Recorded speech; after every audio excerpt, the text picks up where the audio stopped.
guys, and welcome back for another video. So I'm going to be giving you 5 quick tips that I find has really helped me in my long distance relationship. I know that being in a long distance relationship can be really draining, like emotionally draining. It can be really stressful, and just sometimes it can be really hard. So yeah, I thought I'd just share with you my tips. I've been in a long distance relationship for 3.5 years now, and I only get to see my boyfriend once a year.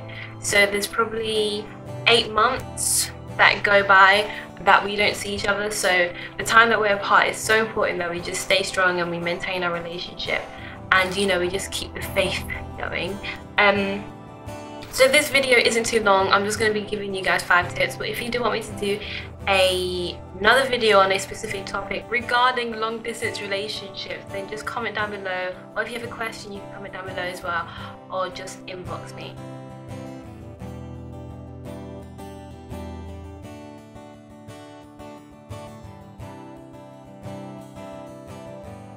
The first tip is trust, and that's important for any type of relationship, whether it's not long distance relationship or it is. But in a long distance relationship, it's so important that you trust each other, because you have to rely on their words, and that's all you have. Like, you can't be there physically to see that they're telling the truth, or like know they're telling the truth. So all you have is their words. So trust is so important, and something that goes hand in hand with trust is honesty. It's so important that you're open and honest with the person you're in a relationship with.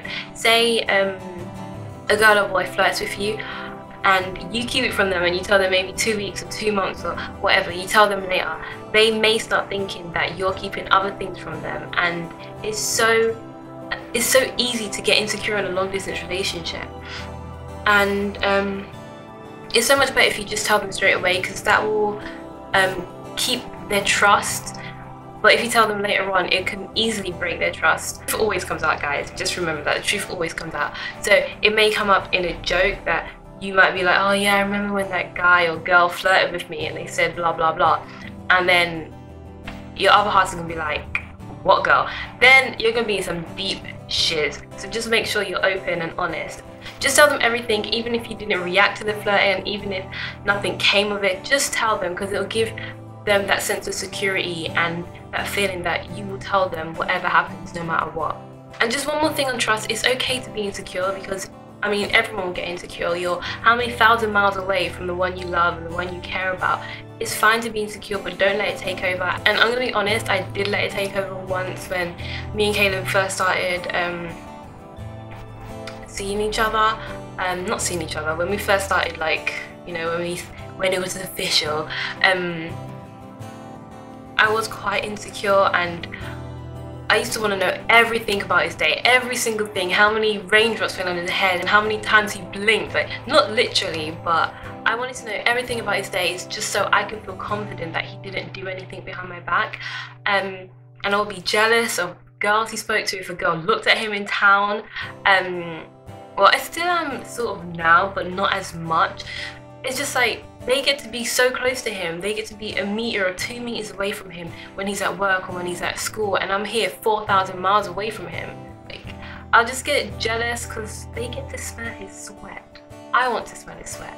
All those insecurities really put an unnecessary strain on our relationship, and I'm just so grateful and so thankful that he was patient enough to stay with me and keep trying every single day to show me I had nothing to worry about, because we used to argue almost every day, and it wasn't a good time in our relationship. But he was really patient and he stayed with me, and yeah, I'm just really thankful that he did. And one more thing, don't let what other people say put doubt in your mind, because I know a lot of people have negative thoughts on a long distance relationship. But if you know you and you know your partner, then, well, if you know your relationship and you know your partner, then don't let what they say put doubt in your mind. And the second tip is planning, both short term and long term.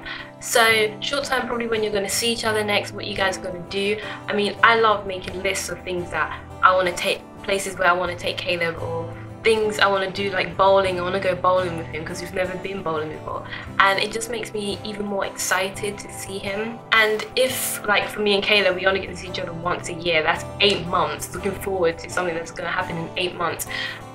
It, you know, it can get a bit frustrating. So what we do is that we celebrate our monthly anniversary, and we also watch movies or watch anime together on Fridays, just so there's something closer to look forward to instead of those 8 months down the line. And obviously if you can see each other more often, that's awesome. Like it's so good to have that physical time together, just so you can grow together and get to know each other better. The long term is just having an overall plan of what you guys want to do when you guys come together, where you guys want to settle down, who's going to move where and stuff like that. Not having that goal can really put you in an uncertain place, and it leaves room for so many insecurities and so many doubts, because you don't know if your relationship is for the next 3 years or whether it's just for tomorrow, if that makes sense. I think it gives you more hope, and it reminds you of what you're fighting for, because you know all the ups and downs in a long distance relationship. If you don't know your end goal, you're not going to try as hard. So it just, you know, gives you something to fight for. It also shows you that the other person is serious about you if they're planning their future with you as well. So I think having an overall goal is really good. And you know, being away from each other for so long isn't that bad, because you cherish the moments that you're with each other even more than probably a normal couple, because you know that those moments aren't going to last forever. I know me and Caleb are really grateful for our moments together. So we just make sure we're happy every minute. We make sure, well, we try and make sure we don't argue, but you know, that always happens. When we see each other again, like I always get butterflies and everything. So it's like, you know, best love all over again. Okay, so the third tip is communication. Obviously in a long distance relationship, you don't have that face-to-face communication. So you have to communicate even more just to compensate for that lack of physical communication. And I know sometimes it can be difficult to communicate with the other half because of the time difference.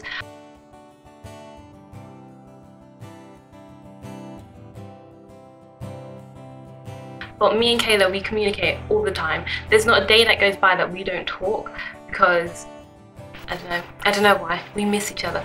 Nowadays there's so many ways to communicate with each other without like using the phone, because I know my phone bill is really high, and yeah, my parents don't like it. So yeah, we use Skype most of the time, but there's also always WhatsApp, there's Facebook, there's Viber. What else is there? There's so many ways that you could communicate. Like if I'm out, I'll send him a picture of what's around me, or I'll send him a picture of me, just because, I don't know, I think it gives the other person that feeling like they're closer to you. Because I know when he sends me a picture, I feel so much more closer to him. I feel like, I don't know why, I just feel closer to him. So I think pictures are really nice, especially if you don't Skype that often. Send pictures. Generally me and Caleb are on Skype 24/7. We go to sleep together, we wake up together. If I'm cooking downstairs, I'll bring him downstairs with me, and we'll cook together. He's just always there, and I like it because it sort of gives me that feeling like he's physically here with me. We're not always like 24/7 talking, like he'd probably do cleaning his room and I'll be doing something, but he's just always on Skype, and I don't know, I like it. For some couples maybe that doesn't work for them, but it works really well for us. Sometimes both of us don't have internet on our phone, like data on our phone, so we will try and connect to a Wi-Fi hotspot just to check in on each other and stuff like that.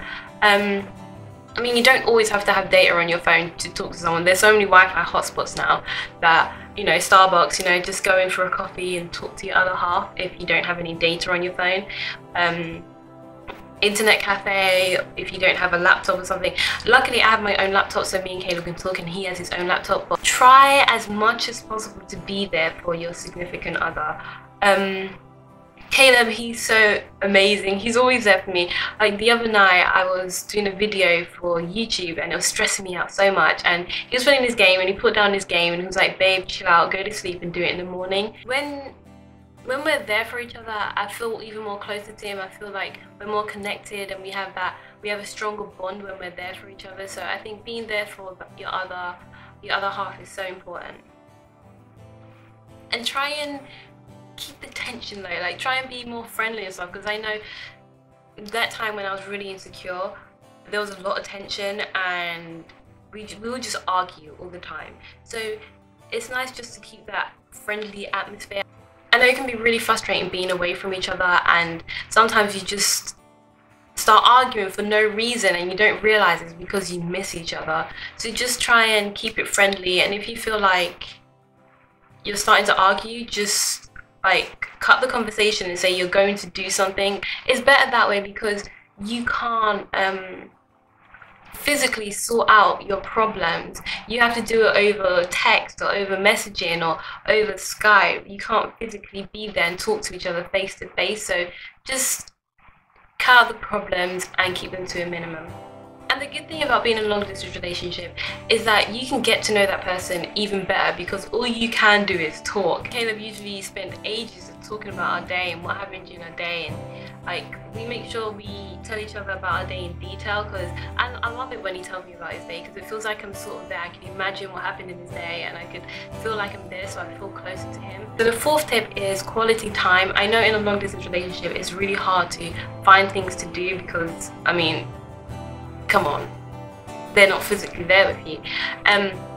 But me and Caleb, I find we do so much together. We watch films together, we watch anime together. Like we just, I send him the link and we say 1, 2, 3 play. So we're watching the movie at the same time, and that's how we watch movies. That's how we watch anime. We play games together. Like we play Flappy Birds and we say the first 1 to 30 on Flappy Birds or something like that. We read together. Like I'll be reading a book and I'll read out loud to him and he'll listen, and then, you know, it's just really nice, and then we'll talk about it afterwards. We help each other with our homework. Like if he's got an essay or something, he'll send it to me and I'll read it and I'll help him on things that he can change on it.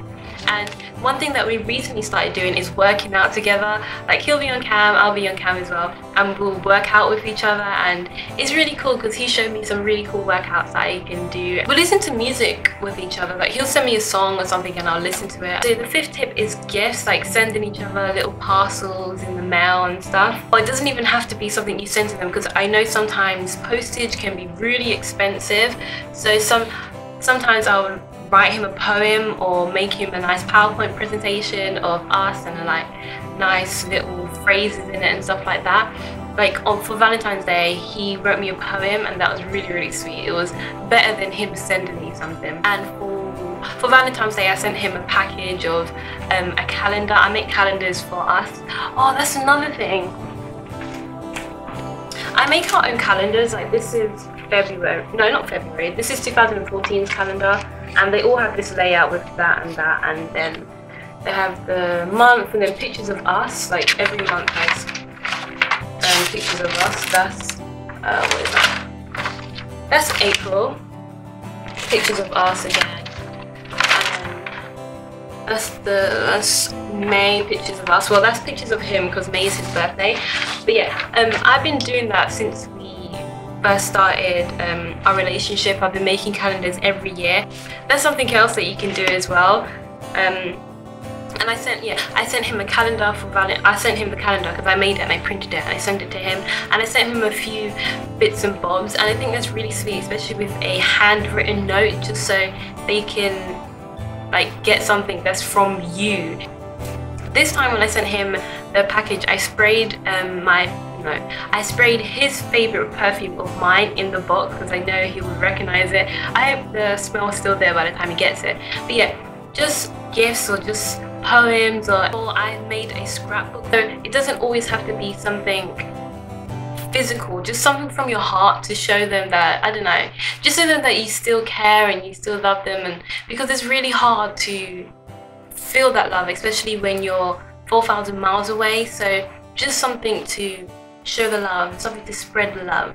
So those are my tips. I hope they made sense, because to me I was just rambling on about nothing, but I hope they helped you. I hope they made a bit of sense anyway. I hope this gives you some hope, and I hope you keep fighting for your long distance relationship. Don't forget to comment down below if you have a question or if you want me to do another video on a certain topic. So yeah, that's it for now. Bye, stay sweet.